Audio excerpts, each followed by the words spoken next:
میں آج صرف وہ چیزیں ڈسکس کروں گا جو عقائد اور نظریات کے طور پر یا فقہی احکام و مسائل کے طور پر میں نے وقتاً فوقتاً پچھلے آلموسٹ 15 سالوں کے اندر جو رجوع کیے ہیں، اور وہ ہمارے اسٹوڈنٹس کو معلوم ہے، وہ کوئی اتنے بڑے کوئی چیزیں نہیں ہیں کہ جن کے اوپر کوئی ہنگامہ کھڑا کیا جائے، لیکن بہتر یہ ہے کہ میں اپنی زندگی کے اندر اسے ایک جگہ پہ جمع کر کے کوئی مستقبل میں آنے والے لوگوں کے لیے پرابلم کریٹ نہ ہو، اس حوالے سے ریکارڈنگ کروا دوں۔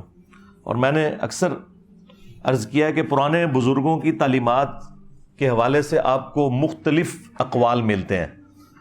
ایک ایک مسئلے میں امام ابو حنیفہ رحمۃ اللہ علیہ، امام شافعی رحمۃ اللہ علیہ کے اتنے اقوال ملتے ہیں۔ آدھے شاگرد کہتے ہیں نہیں ان کا آخری موقف یہ تھا، دوسرے کہتے ہیں نہیں یہ تھا، اور وہ جھگڑا آج تک چلتا آ رہا ہے۔ اللہ کے فضل سے میرے کیس میں ایسی کوئی چیز نہیں ہوگی، کیونکہ میں نے جو کچھ عوام کے سامنے رکھا ہے وہ ویڈیوز کی فارم میں ہے۔ ویڈیوز کی اپلوڈنگ ڈیٹ موجود ہوتی ہے، میں ہر ویڈیو سے پہلے اس کی ڈیٹ بتا دیتا ہوں کہ آج کون سا دن ہے، پلس وقت کے ساتھ ساتھ میرے جو حالات و واقعات مجھ پہ وارد ہو رہے ہیں، میں وقت کے ساتھ ساتھ بڑھاپے کی طرف شفٹ ہو رہا ہوں۔ ظاہر ہے 8 سے آپ 5 سال پہلے کی میری ویڈیو دیکھیں گے، اس میں آپ کو سفید بال کم نظر آئیں گے، اب زیادہ نظر آ رہے ہیں، تو تمام قرائن آپ کو بتا دیں گے کہ یہ ویڈیو پرانی ہے یا نہیں ہے۔ ہمارے کیس میں ایسا کوئی جھگڑا ہوگا ہی نہیں، اور سب سے بڑھ کر پرانے بزرگوں نے تو اپنی تعلیمات جو پیش کی، ان کے شاگردوں نے جو اس میں طبع آزمائی کی، وہ اپنی جگہ، ہم نے تو ایسا کوئی کام کیا ہی نہیں کہ اپنے کوئی فتوے جاری کریں۔ ہم نے قرآن و سنت کی روشنی میں یہ ضرور بتایا کہ اس مسئلے میں فلاں امام کا موقف درست ہے، فلاں کا غلط ہے، لیکن اپنی ذاتی رائے کوئی بھی نہیں رکھی۔ میرا یہ دعویٰ ہے کہ میرا کوئی ایک نظریہ بھی ایسا نہیں ہے جو مجھ سے پہلے پلانٹ ارتھ پہ ایگزسٹ نہ کرتا ہو۔ میں نے جتنے عقائد اور نظریات اڈاپٹ کیے وہ کسی نہ کسی فارم کے اندر ایگزسٹ کرتے تھے۔ ہاں یہ ضرور تھا کہ کوئی ایک فرقہ اس کو لے کے چل رہا تھا، باقی فرقے انکار کرتے تھے، اور بعض معاملات ایسے تھے جو باقی فرقے لے کے چل رہے تھے، یہ فرقے انکار کرتے تھے۔ لیکن آپ کوئی پن پوائنٹ ایک ایسا عقیدہ اور نظریہ سامنے نہیں رکھ سکتے کہ جناب یہ آپ کا ایسا نظریہ ہے جو آپ سے پہلے کسی بھی مسلمان فرقے کا نہیں تھا۔ اور میں ان فرقوں کی بات نہیں کر رہا جو وقت کے ساتھ ختم ہو چکے، میں ان فرقوں کی بات کر رہا ہوں جو آج کی ڈیٹ میں 14 مئی 2023 تک زندہ ہیں، اور ان کے فالورز لاکھوں کروڑوں کی تعداد میں موجود ہیں۔ تو میرے ہر عقیدے کی دلیل اس حوالے سے موجود ہوگی کہ کوئی نہ کوئی فرقہ اسے اون کرتا ہوگا۔ لہٰذا یہ کہنا کہ میں نے کوئی نیا نظریہ لانچ کیا، یہ بالکل غلط ہے۔ اگر نیا نظریہ لانچ کیا ہوتا تو وہ عقیدہ پہلے موجود نہ ہوتا۔ ہاں چونکہ آپ کا بلٹ اپ اپنے خاص فرقے میں ہوا، آپ نے وہ بات کبھی سنی نہیں ہے۔ یعنی قتل عمار والی حدیث اگر کسی وہابی نے، کسی بریلوی نے، دیوبندی نے نہیں سنی بھی، تو اس میں میرا کیا قصور؟ وہ بخاری میں تو لکھی ہوئی تھی 2812۔ اسی طریقے سے اگر غدیر خم کی حدیث کسی سنی نے نہیں سنی، قرآن اور اہل بیت، تو اس کا قصور تھا، وہ مسلم شریف میں لکھی ہوئی تھی 6225 سے 6228 تک۔ اب ان کے بڑوں نے انہیں سلیکٹیو اسٹڈی کے دوران وہ چیزیں چھڑوا دیں اور نہیں بتائیں، اور اس کے متبادل روایتیں بتانا شروع کر دیں جو دور کی کتابوں میں تھی، جو مین سٹریم کی کتابوں میں تھی، وہ چھپا لیں۔ تو اس میں تو آپ اپنے بزرگوں کو روئیں، مجھے رونے کی کیا ضرورت ہے؟ تو اس طرح کے جو ایشوز ہوتے ہیں اس میں میری کوشش ہوتی ہے کہ وہ تمام چیزیں میں کتابوں سے دکھاؤں، اس کے بعد آپ جانیں اور کتابیں جانیں۔ میری ذمہ داری ہے آپ کو آیت کا نمبر بتانا، حدیث کا نمبر بتانا، پھر اس سے بڑھ کر ہم اس حدیث کا امیج ڈسپلے بھی کروا دیتے ہیں۔ بس اب ایک کام رہ گیا کہ امام بخاری خود قبر سے نکل کے تو کہیں 2812 تقتلہ الفئۃ الباغیہ یدعوہم الی اللہ ویدعونہ الی النار۔ افسوس اے عمار، تجھے باغی جماعت قتل کرے گی، تو انہیں اللہ اور جنت کی طرف بلائے گا، وہ جماعت جہنم کی طرف بلائے گی۔ اب یہ امام بخاری خود آ کے ویڈیو میں کہہ دیں بس یہ رہ گیا ہے، اس سے پہلے سارے سٹیپ ہم نے طے کروا دیے۔ جب آپ کو حدیث کا نمبر بتا دیا، حدیث کا اوریجنل جو امیج تھا وہ ڈسپلے کروا دیا، عربی حدیث بھی، اردو بھی، تو پیچھے کچھ رہ تو نہیں گیا۔ اور ظاہر ہے کہ یہ جو سٹیپ ہے وہ تو میں نہیں طے کروا سکتا، وہ تو قرآن کا واضح فتویٰ ہے کہ جو مر گیا وہ قیامت سے پہلے دنیا میں واپس نہیں آنے کا، تو یہ تو ہم نہیں کر سکتے۔ تو آخری درجے تک کر دیا، آپ اس حدیث کو فالو کریں، جو آپ کو اس حدیث سے فہم لگتا ہے کہ درست ہے وہ آپ لے لیں۔ آپ کو ایک ہی حدیث کے اوپر مختلف فہم نظر آ جائیں گے لوگوں کے. ایک 2 نمبری کر رہا ہوگا, ایک بالکل اس کو اسی طریقے سے مان رہا ہوگا. ظاہر ہے کہ جب ایاک نعبد و ایاک نستعین کے ہوتے ہوئے کروڑوں مسلمان بابوں کو پکار رہے ہیں, تو اس کے مقابلے کے اندر کسی حدیث کی کوئی غلط تعویل کوئی کر لے تو یہ بہت چھوٹی بات ہے. مجھے بتائیں, جب قرآن کی واضح آیت ہے کہ آپ نے دعا اللہ سے کرنی ہے, پھر لوگ مرے ہوئے بابوں کو پکار رہے ہوں دعا کے اندر, تو واضح قرآن کی آیت کے وہ مخالف چل رہے ہیں نا. اب آپ کہیں نہیں جی دونوں طرف لوگ موجود ہیں, اور ہمارے لیے تو بدقسمتی ہے کہ زیادہ مسلمانوں کی تعداد تو ان لوگوں کی ہے جو قبروں سے مانگ رہے ہیں, مرے وہ ان کو پکار رہے ہیں. تو اب آپ کہیں گے ان کی تعداد زیادہ ہے, لہٰذا ہم ایاک نعبد و ایاک نستعین میں سے یا علی مدد ثابت کر دیں, یا عبد القادر جیلانی مدد ثابت کر دیں, یا معین الدین چشتی پار لگا دے کشتی, یا بہاو الحق بیڑا تاک جڑا میں ڈوب دیتا, تو وہ ثابت کرنا شروع کر دیں. تو ایسا نہیں ہوگا.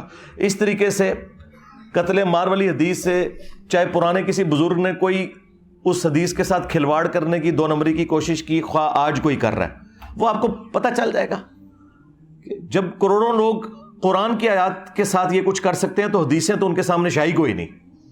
تو لہٰذا وہ آپ چھوڑ دیا کریں, آپ ٹیکسٹ کو فالو کریں جو اللہ کے نبی علیہ السلام نے فرمایا, اور جو اس کا صحیح فہم بیان کر رہا ہے قرآن و سنت کے مطابق وہ آپ لیں, اور جو بنو امیہ کی نوکری اور چاکری کر رہے ہیں اس کو چھوڑ دیں. وہ اپنے ریال حلال کر رہا ہے, اس نے کرنے ہیں, سیدھی سی بات ہے. اس کا تو ہمارے پاس کوئی علاج نہیں ہے. یہ غم جو بنو امیہ کے خدمت گزاروں کو میں نے لگا دیا, یہ میں نے آپ کو پہلے پریڈکٹ کیا ہے کہ اب قیامت تک یہ غم ان کی قبروں میں ان کے ساتھ جائے گا, الا یہ کہ یہ امام مہدی کے ہاتھ پر بیعت کر کے اور مان لیں کہ ہاں جی امام مہدی آپ کے ابا جان کے ساتھ دھوکہ کیا تھا بنو امیہ نے, اور آپ کے ابا جان کو شہید کیا تھا بنو امیہ نے. تو ظاہر ہے امام مہدی تو آپ کو پتہ ہے وہ تو آل فاطمہ سے ہیں, وہ بنو امیہ کی چاکری تو نہیں کریں گے, یہ تو نیچرل چیز ہے. اور ابھی بھی جتنے دنیا میں سید موجود ہیں انہیں یہ عقیدہ بالکل کلیئر ہے کہ اہل بیت کے ساتھ کیا ظلم کیے ہیں بنو امیہ نے. تو امام مہدی کو تو ویسے ہی اللہ تعالیٰ کی تائید بھی حاصل ہوگی اس حوالے سے. تو اس لیے وہ وقت آنے سے پہلے پہلے توبہ کر لیں, مرنے سے پہلے اے مسلمان کر لے اس پہ غور. کتابوں کا خدا اور ہے, بابوں کا خدا اور. اگرچہ بابے بھی اسی خدا کو مانتے ہیں لیکن ان کوالٹیز کے ساتھ نہیں مان رہے جو قرآن و سنت میں ہیں. تو میں وہ چیزیں ڈسپلے اس لیے کرواتا ہوں, اور میں بار بار اپنی ویڈیوز میں کہتا ہوں کہ میرا اپنے آپ سے بھی لانے برات ہے. اگر میں نے کوئی بات بتائی اور حدیث میں اس سے مختلف الفاظ تھے کچھ, بس آپ حدیث کو فالو کریں. میں نے حدیث ڈسپلے اس لیے کروائی ہے کہ آپ اسے فالو کر لیں. تو جب کوئی شخص اپنے آپ سے لانے برات کر رہا ہے, احادیث ڈسپلے کروا کے, قرآن کی آیات کے نمبرز ڈسپلے کر کے, وہ نیچے ڈسپلے کروا کے, تو اس سے تو کوئی گلہ شکوہ ہونا ہی نہیں چاہیے. گلہ شکوہ تو ان لوگوں کے ساتھ ہے کہ جنہوں نے سواریاں سوار کی مکے اور مدینے کا نام لے کر, اور پھینکی جا کے اجمیر میں, بغداد میں, دیوبند میں اور بریلی میں. اللہ اور اس کے رسول صلی اللہ علیہ وآلہ وسلم کے نام کے اوپر چندے اکٹھے کیے اور اپنی توندیں بڑھائیں. ان سے آپ گیلا شکوہ کریں, میرے سے کیا لینا دینا. نہ میری کوئی چندہ بک, نہ کوئی مدرسہ, نہ کوئی مسجد, نہ کوئی اس طرح کی لیگیسی چھوڑی ہے کہ میرے بعد آنے والے لوگ اس میں سے کچھ کماتے رہیں گے. ایسی کوئی چیز نہیں ہے. اور میں نے اس سسٹم کے بعد نہ تو کوئی پولیٹیکل جماعت بنائی کہ میں پرائم منسٹر بن جاؤں. میں نے اس سسٹم سے سوائے اپنی لائف کو ونریبل کرنے کے اور ایک مشکل زندگی کا انتخاب کرنے کے, میں نے دنیا میں اور کچھ بھی اس سے حاصل نہیں کیا. اپنی جیب سے ہی لگا رہے ہیں. لہٰذا جو لوگ یہ کہتے ہیں کہ انجینئر صاحب کو اس میں سے نکالنا چاہ رہے ہیں, تو میں نے ان کو چیلنج دیا ہے کہ آپ پوری اسلامک ہسٹری میں پھر میری طرح کی کوئی مثال بتائیں کہ ہاں آپ سے پہلے بھی ایک بندہ آیا تھا, وہ اس طرح کا سارا کام ڈال کے گیا اور اینڈ پہ اس نے یہ کیا تھا. ایک بندہ ان کو ملتا ہے مولانا مودودی, اور ان کے بارے میں بھی جو کچھ انہوں نے جھوٹ بولا, اللہ کے فضل سے لعنتیں پڑی ان کے بزرگوں کے اوپر. ایک ایک بات غلط ان کے بزرگوں کی ثابت ہوئی. کہتے تھے یہ مہدی ہونے کا دعویٰ کرے گا, یہ نبی ہونے کا دعویٰ کرے گا. آج مودودی صاحب کو فوت ہوئے آلموسٹ 44 سال گزر چکے ہیں, 4 دہائیاں گزر چکی ہیں. کسی ان کے بزرگ یا ان کے ماننے والوں نے جا کے قبر پہ ان سے معافی نہیں مانگی کہ تمہارے اوپر ہم جھوٹے الزام لگاتے رہے. ایسی لعنت پڑی ہے ایک اللہ کے ولی کے ساتھ دشمنی کرنے کے سبب. ان کے دلوں پہ مور لگ گئی ہے. توبہ کی توفیق تب ملتی ہے جب مور اللہ تعالیٰ اٹھا لے, تو وہ مور تو نہیں اٹھنی, وہ اللہ ہی اٹھا سکتا ہے. تو یہ جو لعنت انہوں نے کمائی وہ ان کی قبر تک ان کے ساتھ جانی ہے. میرے ساتھ بھی جو کچھ کر رہے ہیں مجھے تو اس سے کوئی فرق نہیں پڑنا, میں تو رسول اللہ کے قدموں میں پہنچ جاؤں گا انشاءاللہ صلی اللہ علیہ وآلہ وسلم. لیکن جو ان کے ساتھ اللہ نے میرے ذریعے کروانا تھا وہ تو کروا دیا. ہاں جی, فرقوں کی دکانیں بند, the damage has been done. ٹھیک ہے, لہٰذا اب آپ ان کی چیخیں انجوائے کریں. ہاں, ایک بڑی بوتل رکھ کے 1.5 لیٹر کی, یا بڑا میری طرح کوئی مگ رکھ لیں دودھ پتی کا, اور 7 چپسوں کا پیکٹ یا گھر کے بنے ہوئے چپس, اور ان کی چیخیں انجوائے کریں. بس دیکھیں یہ لوگ ہر اتوار کو بیٹھے ہوتے ہیں کہ میں شاید ان کے نام لے کے انہیں ڈسکس کروں گا. دیکھ لیں کتنے بڑے بڑے یہ ہنگامے کرتے ہیں, میں ان کو اس قابل بھی نہیں سمجھتا کہ ان کا نام لے کے ان کے کسی ایشو کو ڈسکس بھی کروں.